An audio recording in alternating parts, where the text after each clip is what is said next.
Hey everybody, Todd Dills here, your host for this Overdrive Radio podcast episode for Friday, May 31st, 2024, and we're passing the mic around today to Overdrive news editor Matt Cole, who will be guiding us through a talk with TruckSafe Consulting President Brandon Weissman around the current Biden administration effort to reschedule marijuana from the DEA's Schedule 1 list of controlled substances to Schedule 3. If you're a regular Overdrive reader, you probably saw Overdrive executive editor Alex Lockey's two-part piece on that score, detailing the basics of the rescheduling initiative and the difficulties of testing for marijuana impairment at roadside, offering some perspective on the future of drug testing when it comes to the increasingly legal substance, at the state level at least.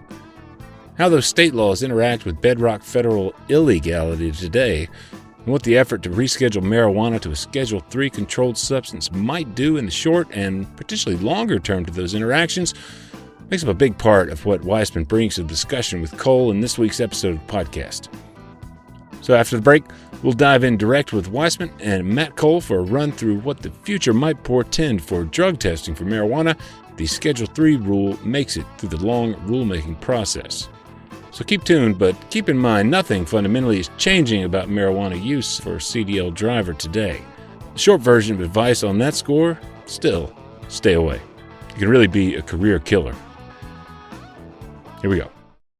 Prepping for spring? Time to reach for House. Clean, protect, and lubricate your diesel engine with House Diesel Defender. It'll provide superior cleaning, maximum lubrication, and a guaranteed increase in fuel economy. For all your other spring projects, reach for House Multi-Purpose Lubricator and Penetrating Oil. With over 1,001 uses on almost any surface, it's the only can you'll need. Find House products at retailers and truck stops nationwide and visit houseproducts.com for more information. That's HOWES, houseproducts.com. Here's TruckSafe Consulting President Brandon Weissman, jumping into just what rescheduling cannabis means at its most basic level.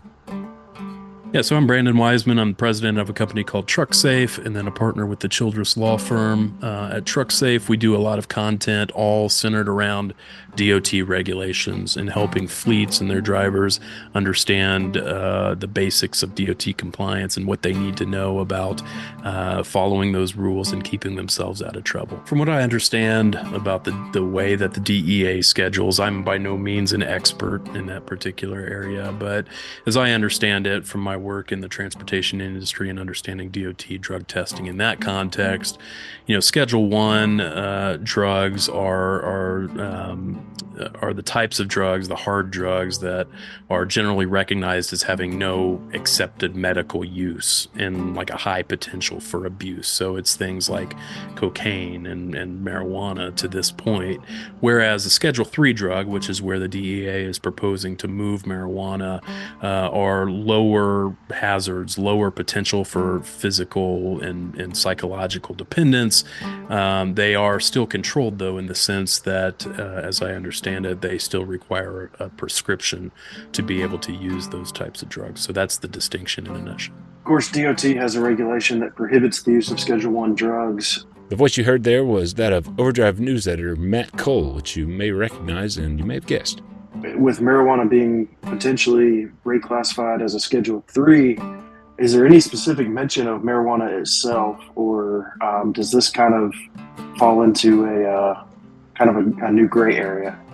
Well, it's going to create some ambiguity for sure, because the way that the DOT drug testing works is that there are several different federal agencies involved with it. It's not specific to trucking. So anybody who's familiar with these regulations knows that we are dealing with two parts of the federal regulations for truck driver DOT testing. We're dealing with Part 40 and Part 382.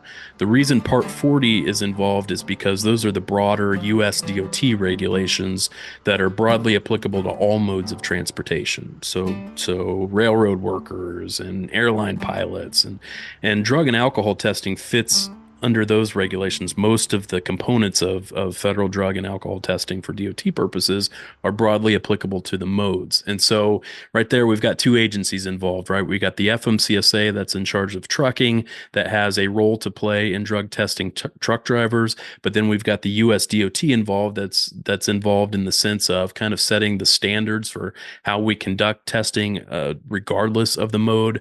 But then we also bring in a third federal agency, which is the Department of Health and Human Services, which is even more broadly responsible for setting standards for drug testing in the workplace. And so this sets up a problem where when we have one change to a minor part of workplace drug testing, that cascades down to these other agencies, and it creates the potential for some conflicts among their various regulations. Some of them may mention marijuana by name, others of them may mention it by what schedule they're on, and so that's what I'm most concerned about. And actually, ATA seems pretty concerned about it too. They sent a letter recently to Merrick Garland, the U.S. Attorney General, raising this specific concern for trucking, which is that, hey, if marijuana gets rescheduled to Schedule 3, that has the potential of eliminating the authorization that the US DOT and that the FMCSA have to even test for marijuana to begin with, because they're reliant on the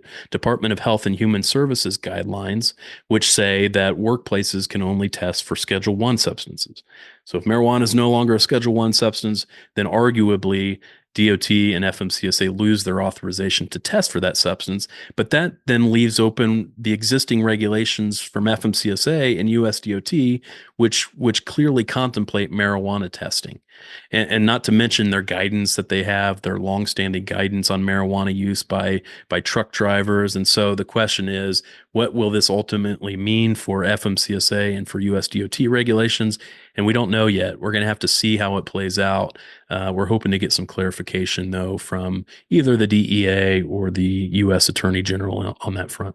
Obviously, marijuana laws and trucking have, kind of been conflicting with each other for a while, with states all over the country, starting to legalize it, both recreationally or medically or however. How is this going to compare to that, do you think? Or, is it just too early to tell? Well, I mean, that even adds another dimension of complexity to this, right? That's one that we have managed to date. We know the answer to that question to date, which is, this has been the question. We've got all these states that are legalizing it, as you said, for either medicinal purposes or for recreational purposes. How does that affect interstate regulated truck drivers? Well, DOT and FMCSA have been very clear about this. Even if it's legal in your state, that doesn't matter. It's unlawful at the federal level. And so you, as an interstate regulated truck driver, are not authorized to use marijuana, even if it's legal in your state.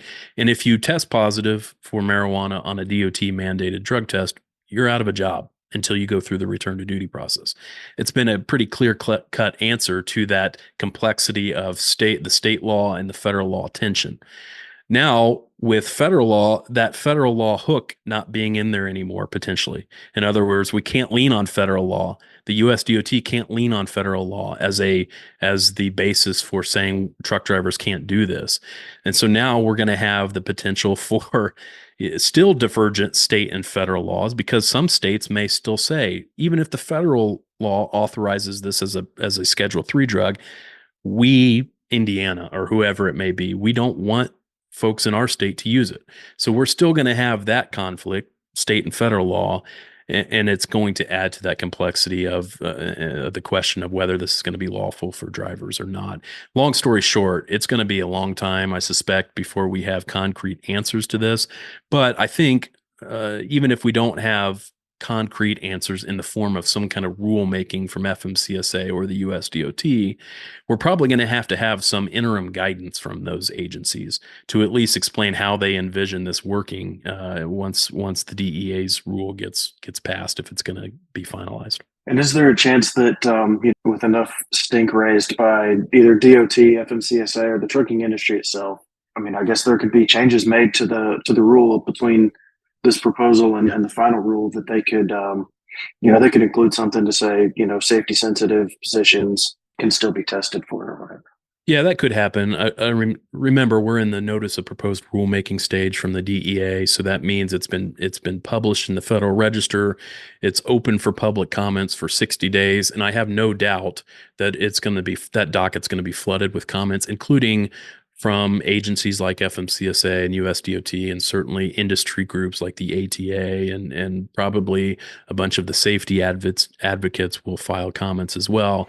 And the rulemaking process works like that. Once the DEA receives all of those comments, they're supposed to review them and figure out whether they warrant any changes to their proposed rule before they proceed along to publishing a final rule, which would set the dates for actually affecting the change. And so I have no doubt that we will see changes from the proposed rule to the final rule. Whether it will include a component to address trucking is up in the air. I think that's probably the best thing that could happen, is that there would be some kind of provision inserted to at least address trucking.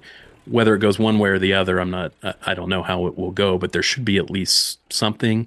And if the USDOT and FMCSA want it their way and they don't want marijuana use to be rampant among interstate regulated truck drivers, I think the way that you've described is probably the way that it would be handled if the DEA is going to handle it, which is to carve out essentially safety sensitive functions or safety sensitive industries from the descheduling.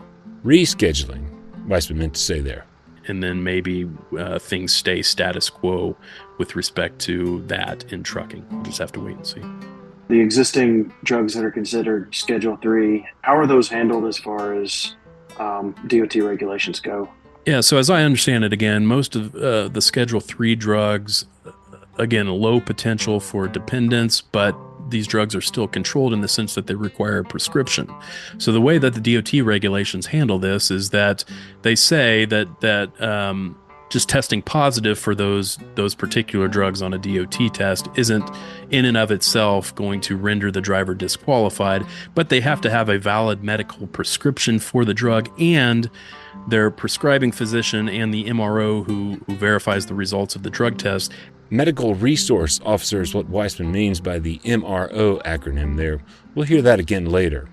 That MRO, he went on to say, they have to be comfortable that the driver's use of that particular drug won't affect their ability to safely operate a commercial motor vehicle. So that's essentially the way it's handled now, is for those prescription drugs. Certainly there are lots of truck drivers on prescriptions. It's just a matter of whether the doctors involved feel comfortable that particular drug isn't going to inhibit their ability to safely operate a truck. Some prescription drugs will inhibit a driver's ability to safely operate a truck. And so then we just weed those drivers out. Those drivers aren't going to be physically qualified. They're not going to be able to get a med card, for example, to be able to operate trucks. So that's the way we handle it currently.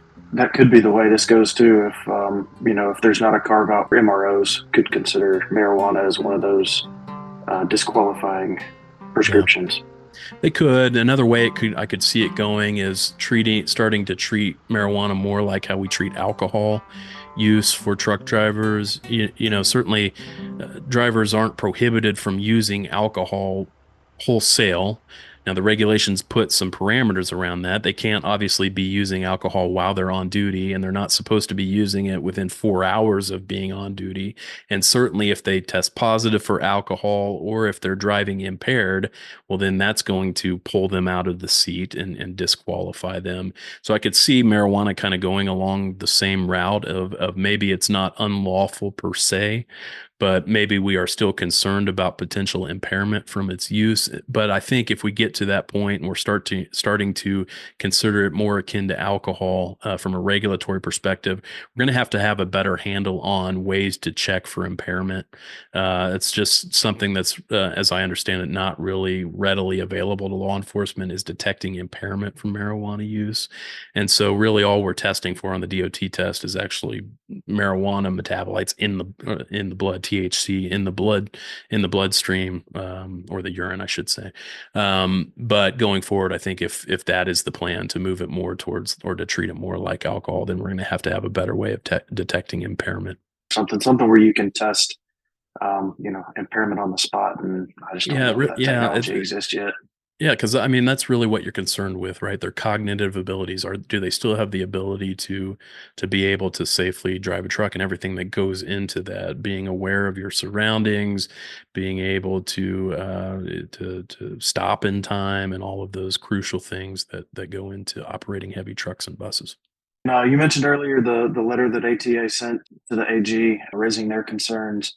They hit the nail on the head basically that, if this moves to a Schedule 3, then employers wouldn't legally be allowed to test for marijuana anymore. There's an argument, I would say, that they lose their authorization to test for marijuana if it gets descheduled. Again, reschedule from a Schedule 1 to Schedule 3 controlled substance, Weissman means. There is a fairly symbolic effort in the Senate to deschedule the substance entirely, but prior reporting from Overdrive's Alex Lockey suggests that's going nowhere fast. But again, that then leaves on the books existing regulations from USDOT and FMCSA that clearly contemplate still testing for marijuana. So it's almost like it needs to be a joint effort among all of the agencies that are currently testing marijuana to figure out what they need to do to modernize their regulations to account for this. Because arguably, even if those regulations are on the books, there's no support to enforce them anymore. Their mechanism for that allowed them or authorized them to put those regulations in place in the first place is no longer there. There's no leg to stand on at that point. So, it'll be interesting to see how that plays out. Cole then set this one up for the finish with what might be among the biggest fears among professional drivers about continued increasing use of marijuana all around U.S. society.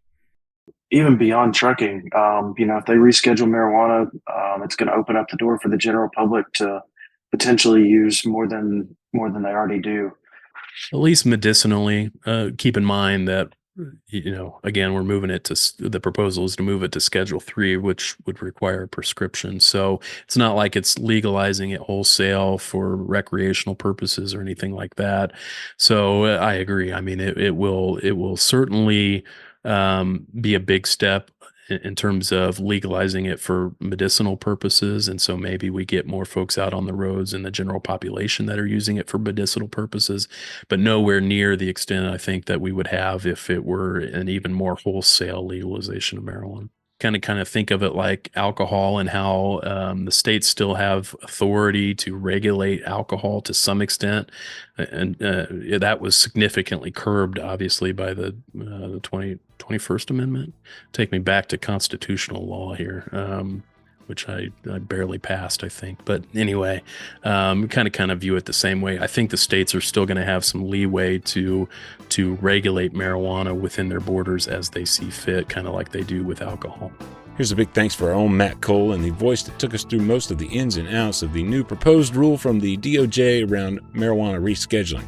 That of TruckSafe Consulting's Brandon Weissman. You can find Weissman and his team at TruckSafe via trucksafe.com, simply.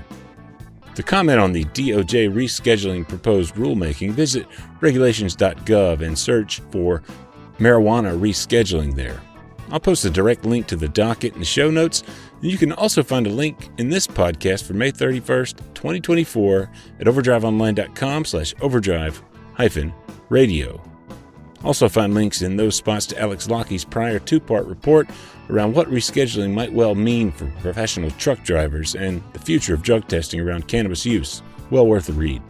Alternately, search marijuana at overdriveonline.com to find them. And here's a big thanks for listening wherever you find us.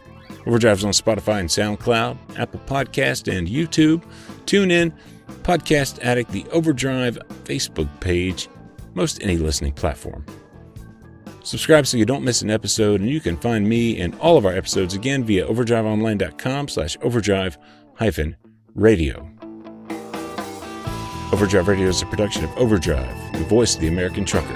It's edited and produced by me, Todd Dills, with the acoustic guitar and other support of trucker songwriter Long Haul Paul Marhofer. The theme is Legend of the Snake Man by Marhofer, featuring the guitar work of Travis the Snake Man himself, Whammick. Terry Two Socks Richardson on bass, keys by Tisha Mingo, Jim Whitehead, and on drums, Andrew Marshall. The podcast is backed up further by Overdrive's own social media coordinator, Jasmine Campbell, news editor, Matt Cole, executive editor Alex Lockie, and video editors Lawson Rudisell and Andrew Gwynn. See you next time.